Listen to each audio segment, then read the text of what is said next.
ಶ್ರೀಮಾನ್ ಯಸ್ಯಾಃ ಪ್ರಿಯಃ ಸನ್ ಸಕಲಮಪಿ ಜಗಜ್ಜಂಗಮಸ್ಥಾವರಾದ್ಯಂ ಸ್ವರ್ಭೂಪಾತಾಲಭೇದಂ ವಿವಿಧ ವಿಧ ಮಹಾಶಿಲ್ಪ ಸಾಮರ್ಥ್ಯ ಸಿದ್ಧಂ ರಂಜನ್ ಬ್ರಹ್ಮಾಮರೇಂದ್ರೈಃ ತ್ರಿಭುವನ ಜನಕಃ ಸ್ತೂಯತೆ ಭೂರಿಶೋ ಯಃ ಸಾ ವಿಷ್ಣೋಃ ಏಕಪತ್ನಿ ತ್ರಿಭುವನ ಜನನಿ ಪಾತು ಪದ್ಮಾವತೀ ನಃ ತ್ರಿಭುವನ ಜನನಿ ಪಾತು ಪದ್ಮಾವತೀ ನಃ.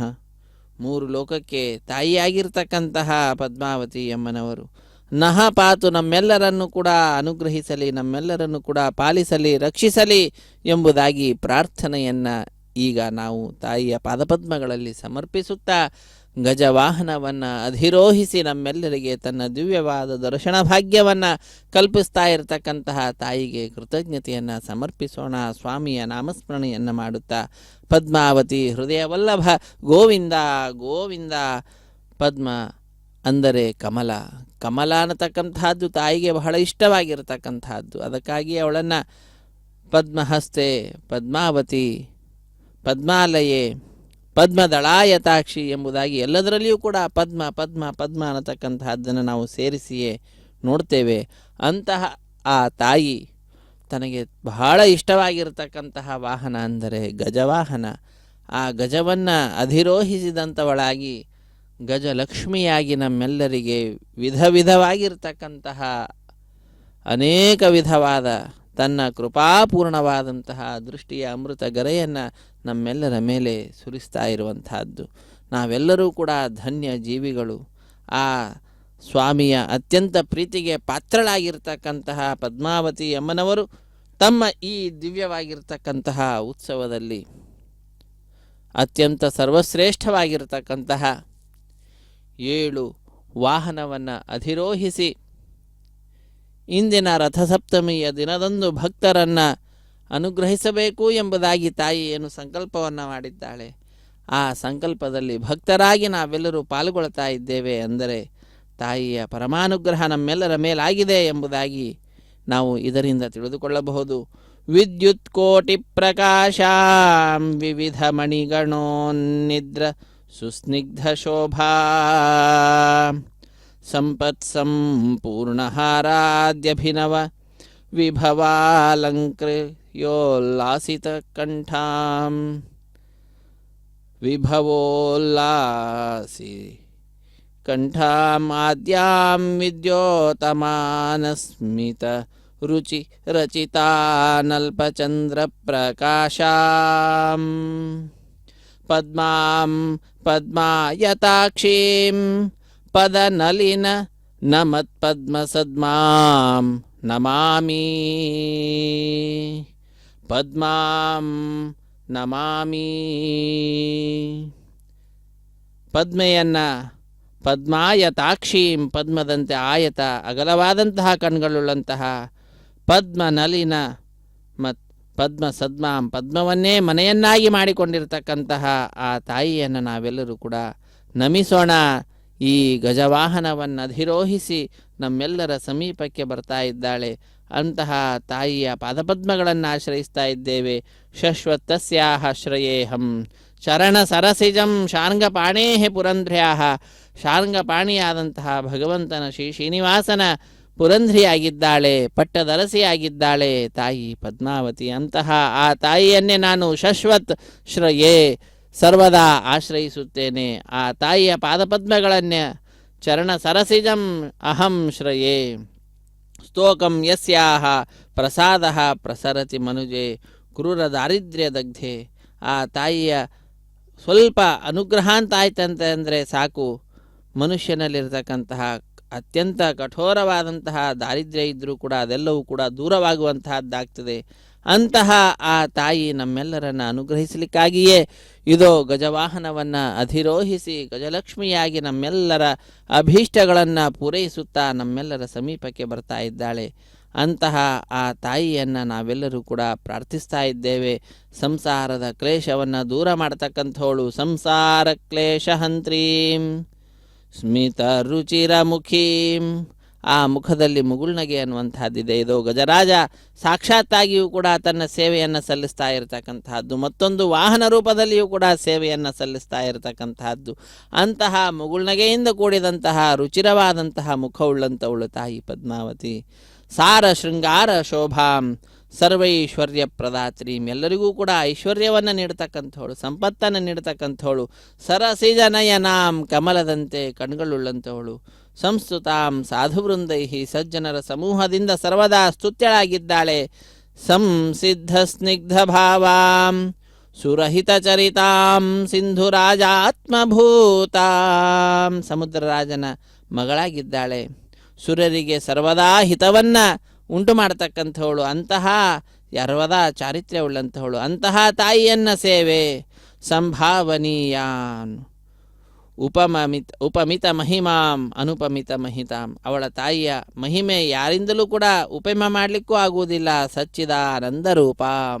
ಅಂತಹ ಆ ತಾಯಿಯ ಮಹಿಮೆ ಸದ್ರೂಪವಾದಂತಹದ್ದು, ಚಿದ್ರೂಪವಾದಂತಹದ್ದು, ಆನಂದರೂಪವಾದಂತಹದ್ದು. ಅಂತಹ ಆ ತಾಯಿಯನ್ನೇ ನಾನು ಸರ್ವದಾ ಆಶ್ರಯಿಸುತ್ತೇನೆ, ಸೇವಿಸುತ್ತೇನೆ, ಭಜಿಸುತ್ತೇನೆ ಎಂಬುದಾಗಿ ಭಕ್ತರಾದ ನಾವೆಲ್ಲರೂ ಕೂಡ ಆ ತಾಯಿಯನ್ನೇ ಪ್ರಾರ್ಥಿಸೋಣ. ಆ ತಾಯಿಯ ಸೇವೆಯಲ್ಲಿ ಮಗ್ನರಾದಂತಹ ಮಹಿಳೆಯರನ್ನು ನಾವು ನೋಡ್ತಾ ಇದ್ದೇವೆ. ತಾಯಿಗೆ ಕರ್ಪೂರ ನೀರಾಜನದ ಸಮರ್ಪಣೆ. ಗಜರಾಜನನ್ನು ಅಧಿರೋಹಿಸಿ ತಾಯಿ ಪದ್ಮಾವತಿ ಅಮ್ಮನವರು ನಮ್ಮೆಲ್ಲರಿಗೂ ಕೂಡ ಅನುಗ್ರಹವನ್ನು ಮಾಡ್ತಾ ಇದ್ದಾಳೆ. ಯಾಂ ದೇವೀಂ ಮೌನಿವರ್ಯಾ.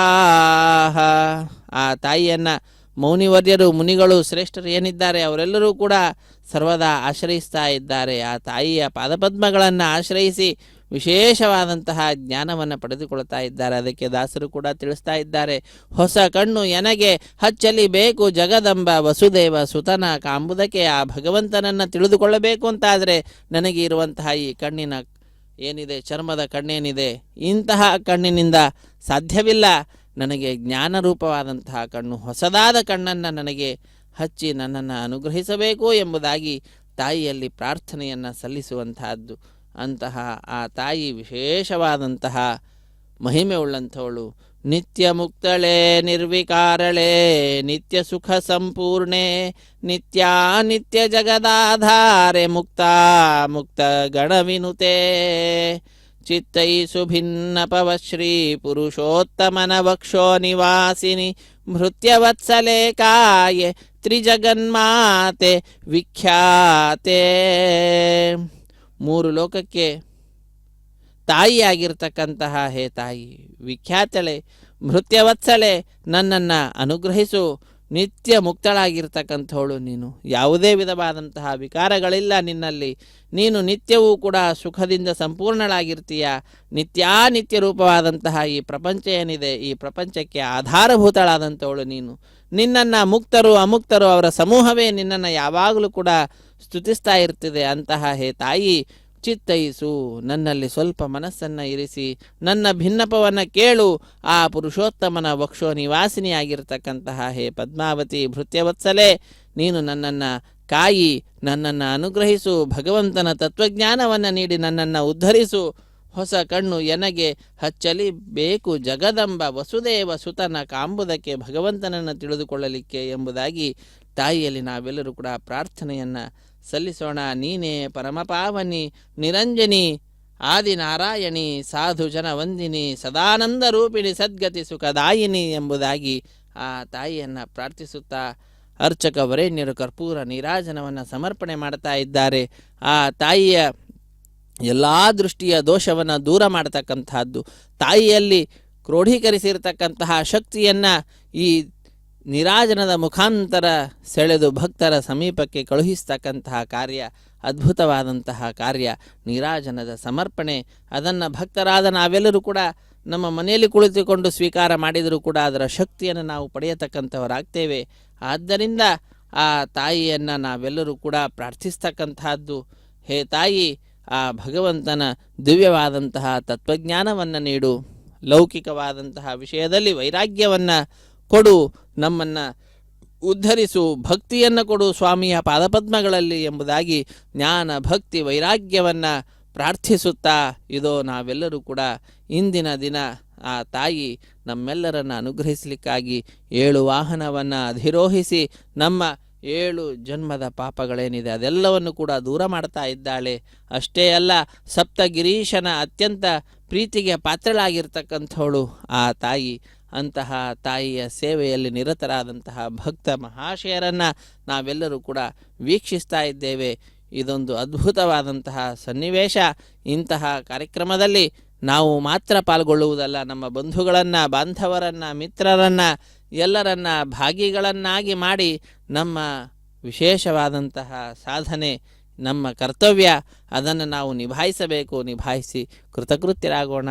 ಆ ಪದ್ಮಪ್ರಿಯಳಲ್ಲಿ ನಾವು ವಿಶೇಷವಾದಂತಹ ಪ್ರೀತಿ ಉಳ್ಳಂಥವರಾಗೋಣ. ಯಾಕಂದರೆ ಶ್ರೀಶೇಷ ತಾಮಿಸ್ರಾಂ ತತ್ವರೂಪಾಂ ಶುಕಪುರ ನಿಲಯಾಂ ಶುಕಪುರ ಅಂತ ಹೇಳ್ತಾರೆ ತಿರುಚಾನೂರನ್ನು. ಆ ತಿರುಚಾನೂರಿನಲ್ಲಿಯೇ ನಿವಾಸವಾಗಿರ್ತಕ್ಕಂಥಳು ಸರ್ವ ಸೌಭಾಗ್ಯದಾತ್ರಿ, ಎಲ್ಲರಿಗೂ ಕೂಡ ಸಕಲ ವಿಧವಾದ ಸೌಭಾಗ್ಯವನ್ನು ನೀಡತಕ್ಕಂಥವಳು ಆ ತಾಯಿ ಪದ್ಮಾವತಿ. ಅಂತಹ ಆ ತಾಯಿಯ ಪರಮಾನುಗ್ರಹ ನಮ್ಮೆಲ್ಲರ ಮೇಲಿದೆ. ಆದ್ದರಿಂದಲೇ ನಾವು ಈ ಕಾರ್ಯಕ್ರಮದಲ್ಲಿ ಪಾಲ್ಗೊಳ್ಳತಕ್ಕಂಥವರಾಗ್ತಾ ಇದ್ದೇವೆ. ಇಲ್ಲದಿದ್ದರೆ ಅವಕಾಶವೇ ಇಲ್ಲ.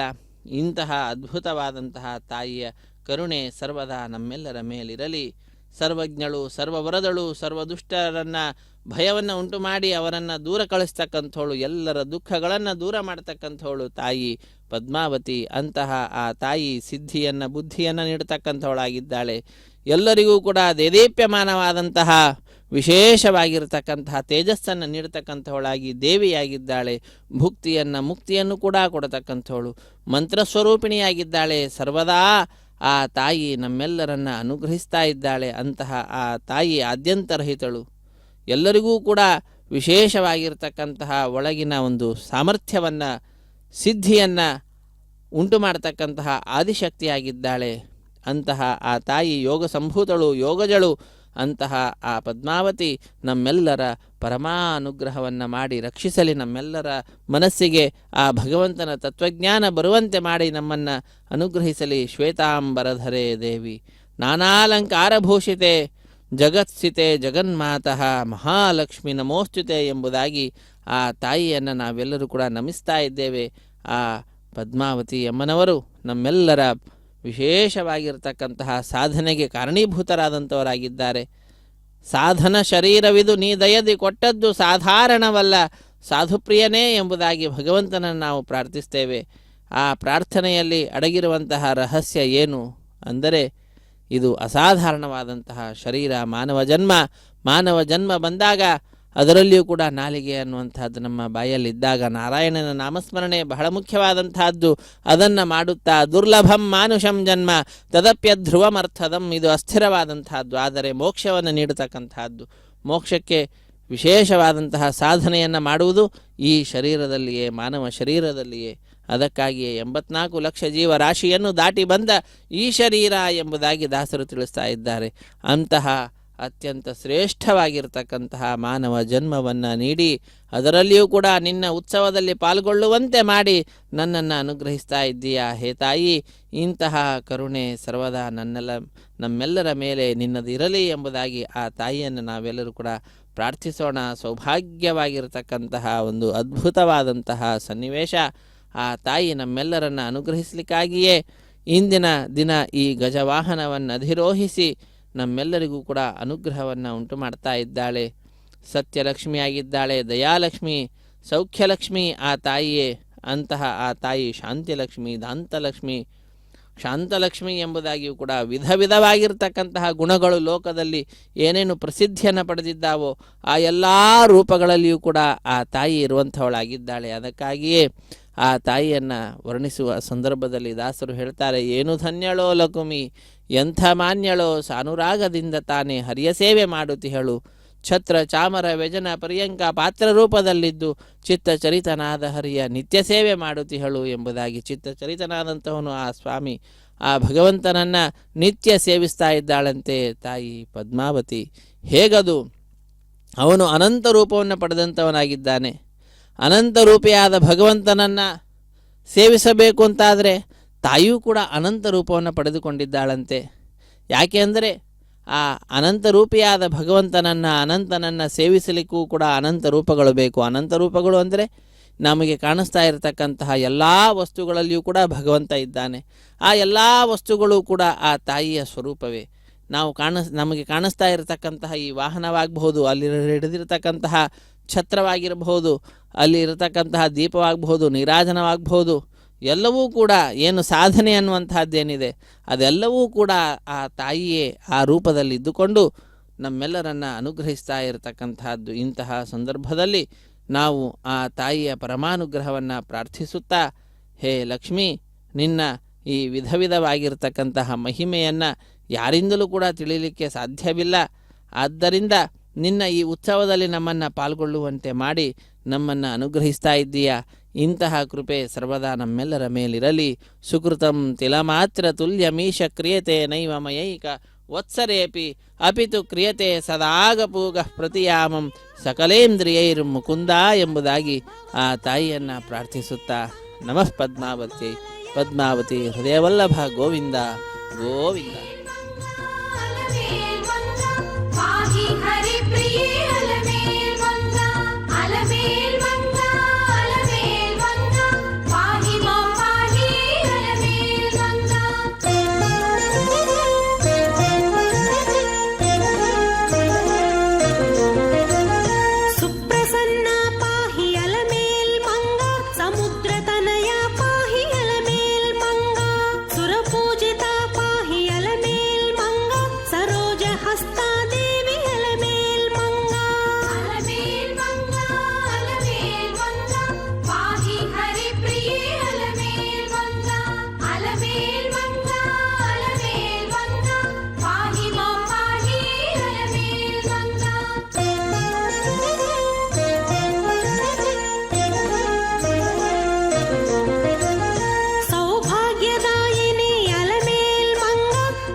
ಮಂತ್ರಮೂರ್ತಿ, ಹೇ ತಾಯಿ ಅಲಮೇಲು ಮಂಗ ಎಂಬುದಾಗಿ ಆ ತಾಯಿಯನ್ನು ಮಂತ್ರಮೂರ್ತಿಯಾಗಿ ಸ್ತುತಿಸ್ತಕ್ಕಂತಹದ್ದು. ಆ ತಾಯಿಯೇ ಆದ್ಯಳಾಗಿದ್ದಾಳೆ, ಸರ್ವಶ್ರೇಷ್ಠಳಾಗಿದ್ದಾಳೆ, ಎಲ್ಲರಿಗಿಂತಲೂ ಕೂಡ ಮುಖ್ಯವಾಗಿರ್ತಕ್ಕಂಥವಳು, ಲೋಕದ ಜನನಿಯಾಗಿರ್ತಕ್ಕಂಥವಳಾಗಿದ್ದಾಳೆ ಆ ತಾಯಿ. ಅಂತಹ ಆ ತಾಯಿ ಸರ್ವದಾ ನಮ್ಮೆಲ್ಲರನ್ನು ಕೂಡ ಆ ಭಗವಂತನ ತತ್ವಜ್ಞಾನವನ್ನು ನೀಡುವುದರ ಮುಖಾಂತರ ನಮ್ಮಿಂದ ಸಾಧನೆಯನ್ನು ಮಾಡಿಸ್ತಾ ಇದ್ದಾಳೆ. ಅಂತಹ ಆ ತಾಯಿಯನ್ನು ನಾವೆಲ್ಲರೂ ಕೂಡ ಭಜಿಸೋಣ, ಆಶ್ರಯಿಸೋಣ. ಆ ತಾಯಿಯಲ್ಲಿ ಪರಮಾನುಗ್ರಹವನ್ನು ಪ್ರಾರ್ಥಿಸುತ್ತಾ ಬ್ರಹ್ಮಾದಿ ದೇವತೆಗಳೆಲ್ಲರೂ ಕೂಡ ನಿರತರಾಗಿರ್ತಾರಂತೆ ಆ ತಾಯಿಯ ಸ್ತುತಿಯಲ್ಲಿ. ಅದಕ್ಕಾಗಿಯೇ ಆ ತಾಯಿ ಯಂ ಕಾಮಯೇ ತಂ ತಂ ಉಗ್ರಂ ಕೃಣೋಮಿ ತಂ ಬ್ರಹ್ಮಾಣಂ ತಂ ಋಷಿಂ ತಂ ಸುಮೇಧಾಂ, ಯಾರನ್ನು ಯಾವ ಸ್ಥಾನದಲ್ಲಾದರೂ ನಾನು ಕುಡಿಸಬಲ್ಲೆ ಎಂಬುದಾಗಿ, ಕುಳ್ಳಿರಿಸಬಲ್ಲೆ ಎಂಬುದಾಗಿ ತಾಯಿ ತಿಳಿಸ್ತಾ ಇದ್ದಾಳೆ. ಭಗವಂತನ ಮೇಲೆ ಅತ್ಯಂತ ಪ್ರೀತಿ. ಯಂ ಕಾಮಯೇ ತಂ ತಂ ಉಗ್ರಂ ಕೃಣೋಮಿ ಅಹಂ ರುದ್ರಾಯ ಧನುರಾತನೋಮಿ ಬ್ರಹ್ಮದ್ವಿಷೇ ಶರವೇ ಹಂತವಾವು. ಬ್ರಹ್ಮನನ್ನು, ಭಗವಂತನನ್ನು ಯಾರಾದರೂ ದ್ವೇಷಿಸಿದರೆ, ಅದು ಯಾರೇ ಆಗಿರಲಿ, ಅವರನ್ನು ನಾನು ಶಿಕ್ಷಿಸುತ್ತೇನೆ ಎಂಬುದಾಗಿ ತಾಯಿ ತಿಳಿಸ್ತಾ ಇದ್ದಾಳೆ. ಹಾಗೆ ಆ ಭಗವಂತನಲ್ಲಿ ವಿಶೇಷವಾಗಿರ್ತಕ್ಕಂತಹ ಪ್ರೀತಿ ಉಳ್ಳಂಥವಳು, ಆ ಭಗವಂತನಿಗೂ ಕೂಡ ಅತ್ಯಂತ ಪ್ರಿಯಳಾಗಿರ್ತಕ್ಕಂಥವಳು ತಾಯಿ ಪದ್ಮಾವತಿ. ಅಂತಹ ಆ ತಾಯಿ ನಮ್ಮೆಲ್ಲರಿಗೂ ಕೂಡ ವಿಶೇಷವಾಗಿ ಅನುಗ್ರಹವನ್ನು ಮಾಡ್ತಾ ಇದ್ದಾಳೆ. ಅಂತಹ ತಾಯಿಯ ವಿಶಿಷ್ಟವಾದಂತಹ ವಾಹನ ಸೇವೆಯನ್ನು ನಾವೆಲ್ಲರೂ ವೀಕ್ಷಿಸ್ತಾ ಇದ್ದೇವೆ. ಇದೊಂದು ಅದ್ಭುತವಾದಂತಹ ಅವಕಾಶ. ಅತ್ಯಂತ ಸುಂದರವಾದ ರೀತಿಯಲ್ಲಿ ಅಲಂಕೃತಳಾಗಿ ತನಗೆ ಅತ್ಯಂತ ಪ್ರಿಯವಾಗಿರ್ತಕ್ಕಂತಹ ವಾಹನ ಗಜವಾಹನ, ಆ ಗಜವಾಹನವನ್ನು ಅಧಿರೋಹಿಸಿ ಗಜಲಕ್ಷ್ಮಿಯಾಗಿ ನಮ್ಮೆಲ್ಲರಿಗೂ ಕೂಡ ತನ್ನ ದಿವ್ಯವಾದ ದರ್ಶನ ಭಾಗ್ಯವನ್ನು ಕಲ್ಪಿಸ್ತಾ ಇದ್ದಾಳೆ ತಾಯಿ ಪದ್ಮಾವತಿ. ಅಂತಹ ಆ ಪದ್ಮಾವತಿಯ ಪರಮಾನುಗ್ರಹವನ್ನು ನಾವೆಲ್ಲರೂ ಕೂಡ ಪ್ರಾರ್ಥಿಸೋಣ. ತಾಯಿಯಲ್ಲಿ ಅನನ್ಯವಾಗಿರತಕ್ಕಂತಹ ಭಕ್ತಿಯನ್ನು ಮಾಡಬೇಕು ಅಂತ ಹೇಳ್ತಾ ಇದ್ದಾರೆ. ತಾಯಿಯ ನಾಮದ ಸರ್ವದಾ ನಮ್ಮ ನಾಲಿಗೆಯಲ್ಲಿ ನಲಿತಾ ಇರಬೇಕು ಅಂತ ಹೇಳ್ತಾರೆ. ಲಕ್ಷ್ಮೀ ಶ್ರೀ ಕಮಲಾ ವಿದ್ಯಾ ಮಾತಾ ವಿಷ್ಣುಪ್ರಿಯಾ ಸತಿ ಪದ್ಮಾಲಯ ಪದ್ಮಹಸ್ತ ಪದ್ಮಾಕ್ಷಿ ಲೋಕಸುಂದರಿ ಭೂತಾನಾಂ ಈಶ್ವರಿ ನಿತ್ಯಂ ಸತ್ಯ ಸರ್ವಗತಾ ಶಿವ ವಿಷ್ಣುಪತ್ನಿ ಮಹಾದೇವಿ ಕ್ಷೀರೋದ ತನಯ ರಮಾ ಎಂಬುದಾಗಿ. ನಮಃ ಪದ್ಮಾವತಿ.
No.